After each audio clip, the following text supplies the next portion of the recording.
Welcome to What's Going On, the weekly podcast and videocast of First United Methodist Church in Yankton, South Dakota. Hi, I'm Pastor Katie here at First United Methodist in Yankton, South Dakota, and I am so glad you could join me for this episode. In this episode of What's Going On, I have Tiffany Beste with me today. Thanks for being with me, Tiffany. You're welcome. And she is here because we have got an exciting week ahead in the life of the church. And so we want to talk a little bit about the things that are happening.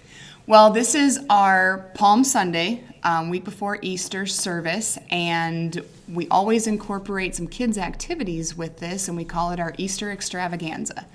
So on Sunday, we will sing, and the kids will enter waving their palms on the first song, and then the kids will play bells, the kids are going to sing in service, and then at the end of the service, they'll all head downstairs where we're hoping that probably won't be outside Sunday. Probably won't be outside. The likelihood is slim. Yeah, but at least we will still have an Easter egg hunt one way or another, and there will be crafts and games set up for the kids too. So our youth help to lead that. They kind of get everything set up on Wednesday night for Sunday, and it's just a fun day. The kids have a good time.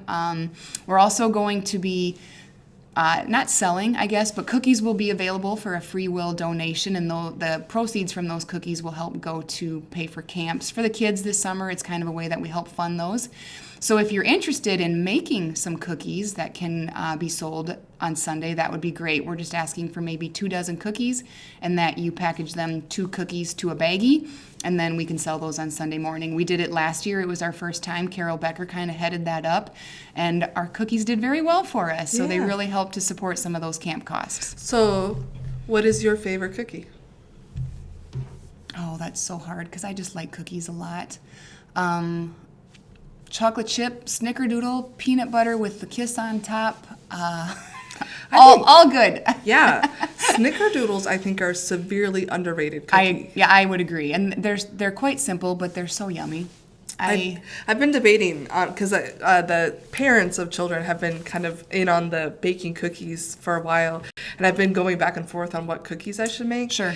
Because I make a really great farmhouse oatmeal cookie that basically tastes like caramel. Oh, But I'm like, if you look at them, you're not going to know that that's what it is. And yeah, so I'm like, that might not be a big hard. seller. Yeah. But I also make a really good pumpkin chocolate chip oatmeal cookie. You were talking about those. And even though it's spring, I've got some cans of pumpkin that I'm like, I could do that. Can you go wrong ever with a pumpkin chocolate chip cookie? I don't think so either. No. So I'm just throwing that out there. Like, what are people's favorite cookies? Monster cookies. Oh, monster cookies. I mean, there's just sugar cookies, frosted. I don't know. There's a lot of directions you could go with this. So yeah, if you're really creative, like an Easter egg sugar cookie.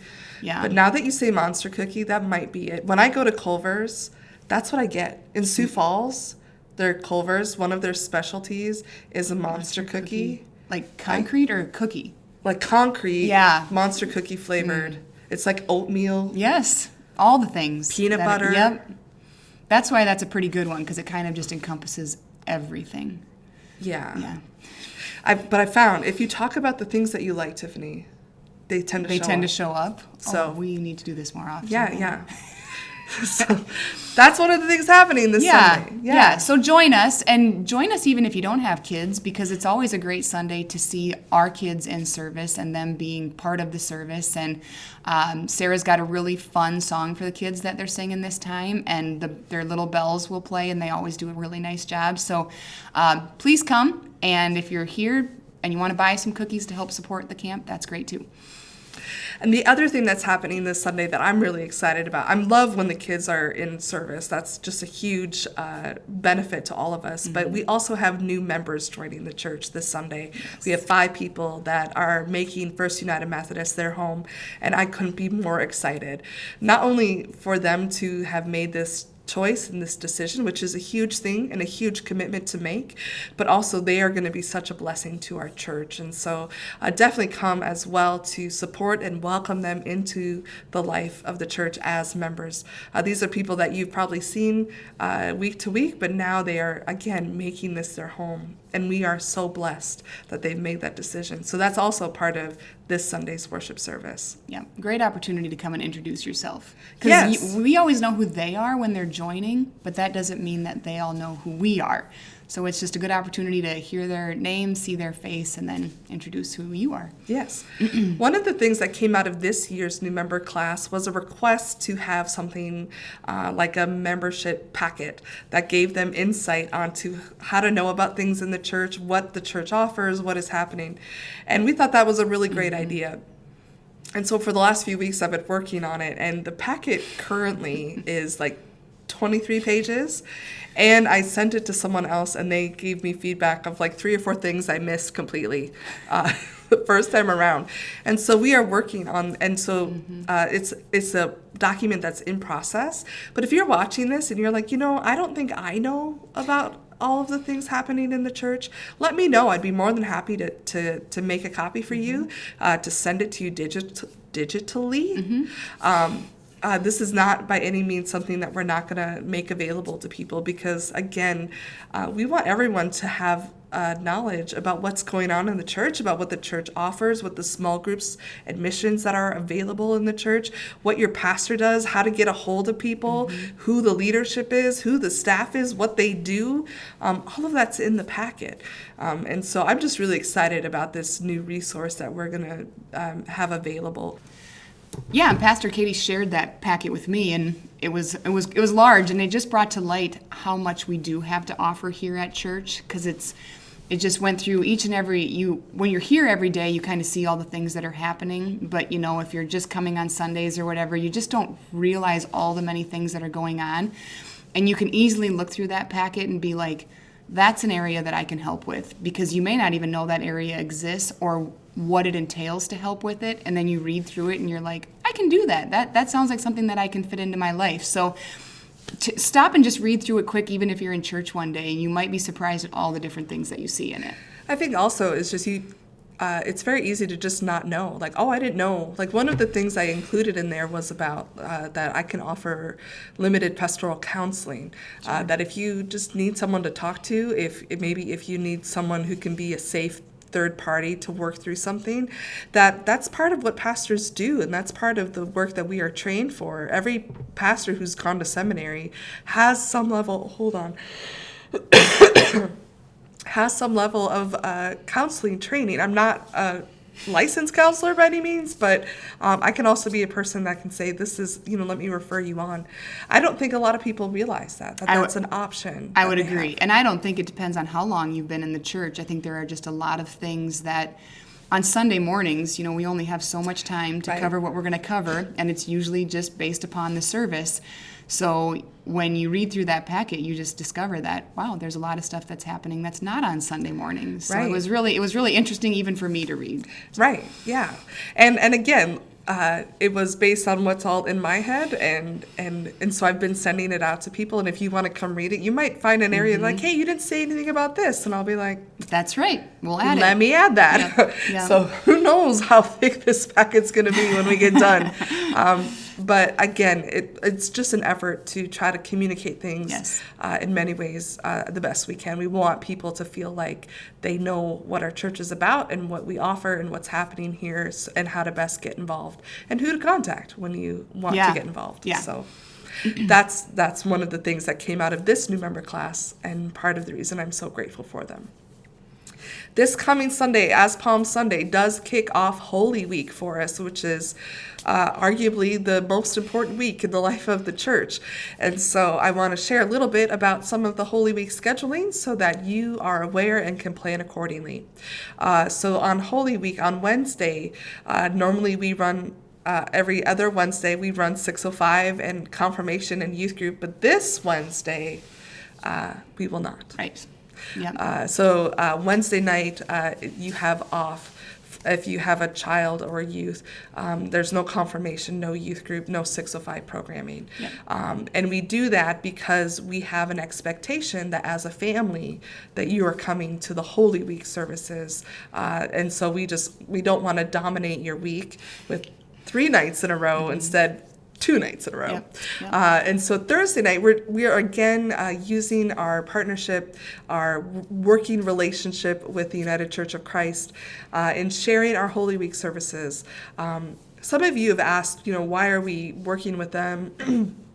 And the number one reason, again, is why not? If we can work together and we can share resources and share ideas, share creativity, share ministry, I don't see why we wouldn't. There's so much that we have that we align with and agree with.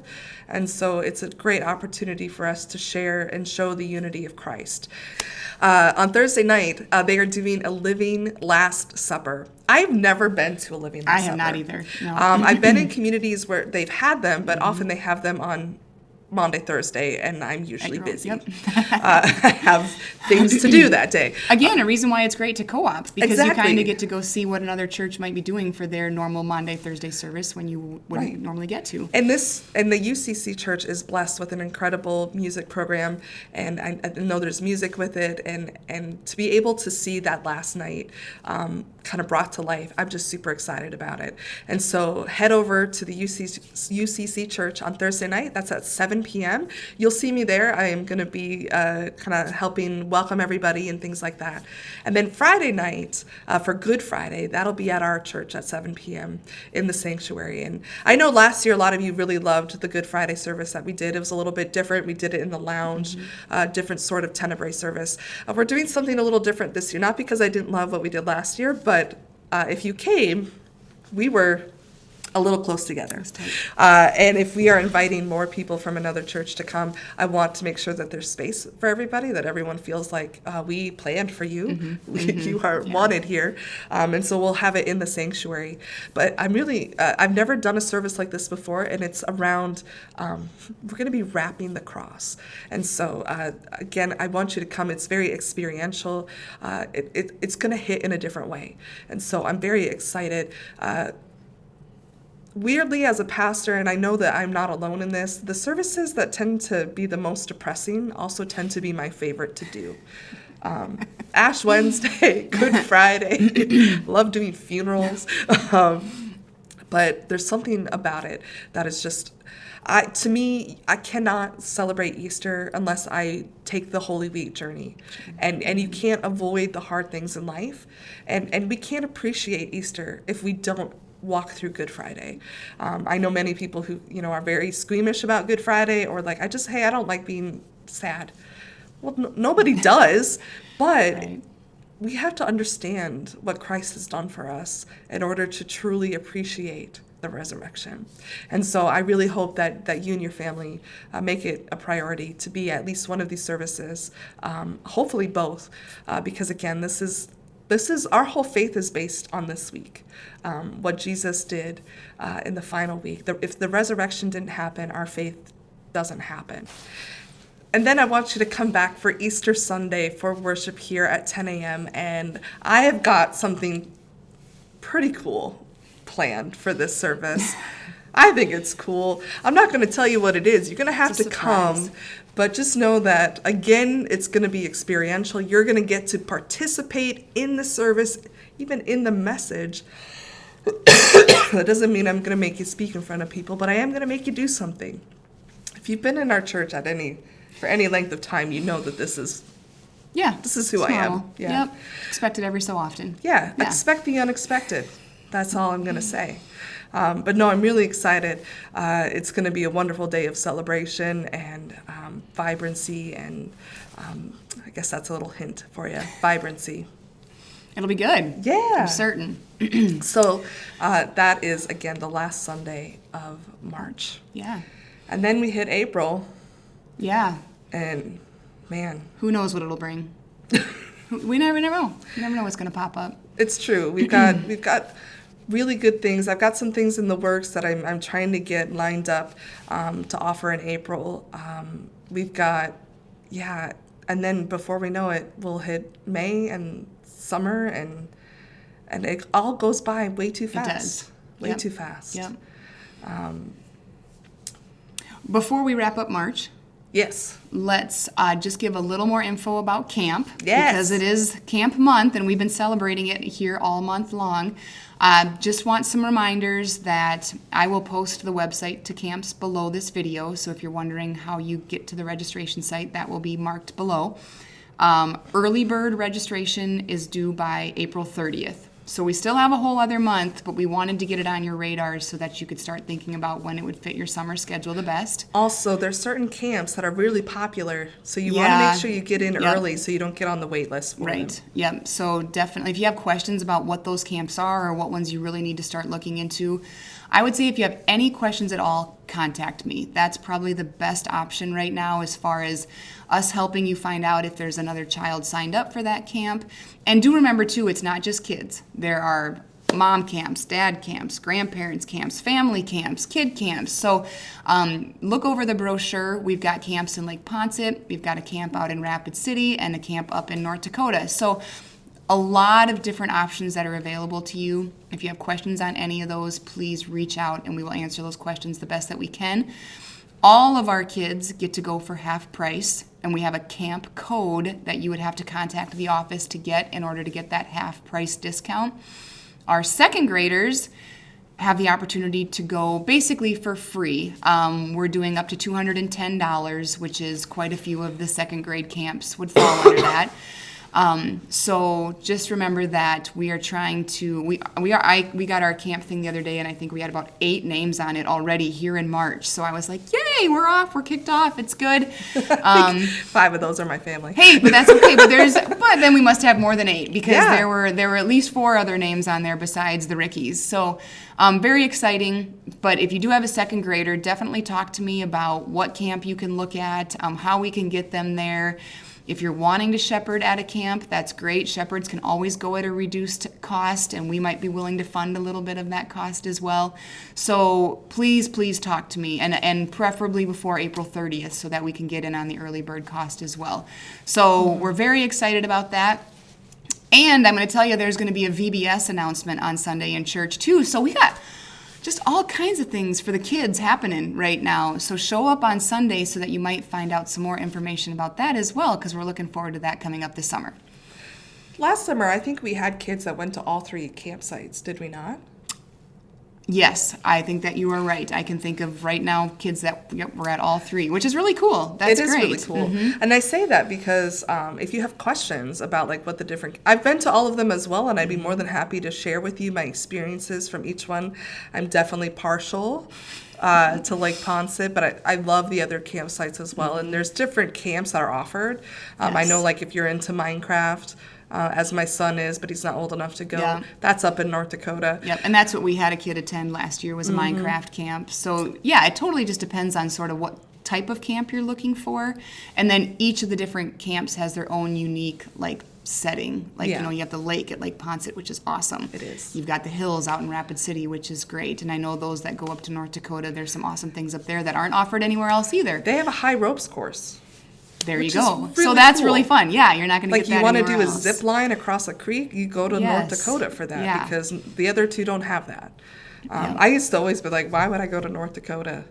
For the zip line. But I went to Wesley Acres and I was like, oh, I get it now. Yeah. I get it now. This is actually a pretty cool place. Yeah. They all have their reasons that they're worth going to. And the other thing, again, is that there are conversations happening about coordinating. Yes, that's what I was going to say. Or talk to someone. Like if you know that your child is in class with another friend that they really like, talk to that parent and say, hey, what might work here for you guys? So definitely, I would say that when I had young kids and wasn't really fully understanding of the camp, I didn't get that part. Like I thought it was just me making a decision by myself and figuring it all out. And now I've come to understand, like, the best way to do it is to approach it very much from a church aspect of who's going when and how many kids can we get to go to that one. Carpool. Yeah, and kids definitely like going with their friends, too. They meet other friends while they're there, but it's more comfortable having someone that they can go up with as well. Yeah, I would agree with that. The other one I really want to put out there is family camp. Yeah. If you are someone that's like, I'm just not sure that my kid can handle being away by themselves, consider family camp. That has become kind of our main vacation, is to go to camp as a family because we are not cooking for ourselves or cleaning up food. It's like an all-inclusive resort vacation. Yeah, it really is. At church camp because we get waterfront time, we get time, we get activities to do, we go hiking, we do all as a family. And we stay together then in the retreat center is how they handle that. Yeah. And we do a clergy specific one now, but they have ones that are Yeah. not clergy specific. And it's been such a blessing to our family that I just want to keep putting that out there as an option. If your kids are younger and so maybe they're not old enough to start like with the mini camps, Yeah. the teddy bear Yep. camps are a great option. The Sun Seekers or the Sunshine, isn't there like I think that's for younger ones too. Yeah. That it's an encouragement for those younger kids to come with an adult Yes. to kind of get accustomed to the camp first. But also, if you are one that's like, I don't want to split up my family for any Right. amount of time. Right. Go Come as a together. family. Yeah. Make this part of it. If you're looking for a vacation option, but you're like, I can't afford to go anywhere, those all-inclusive resorts sound so great, but they're the thousands of dollars. This not. Isn't. Yeah, that's And the it's all-inclusive part. That's really. It that's- really yeah, is. It is. You're right. They I take just care feel of like everything. we've kind of stumbled upon this really great option as a family, and it's like people just don't even realize that would be. Do you want to spend a week at a lake with other people cooking for you, and Yes. Yep. seems like a no-brainer to Yeah. me. Yeah. So Check it out. Putting Definitely that out there. pick up a brochure if you haven't already, or go to the website because it has a lot of information available there. yeah. All right. So before we go, where do you think we are right now? It's very I colorful. feel like in there's here. some giveaways. I don't know. Hard to say. What is above your head? That's a good question. Who knows? See if Maybe you can you should figure it out. come mosey around the church and see if you can find this space. I do have a feeling after recording some of these in some different locations that a few of you maybe need to, wander around the Right, church a little yeah. bit outside of the sanctuary. Or that maybe people have started and we don't even know it. Like Sunday mornings, they like sneak down the hallways to like find out. You should. You should be sneaking down the hallways to see what's going on in them.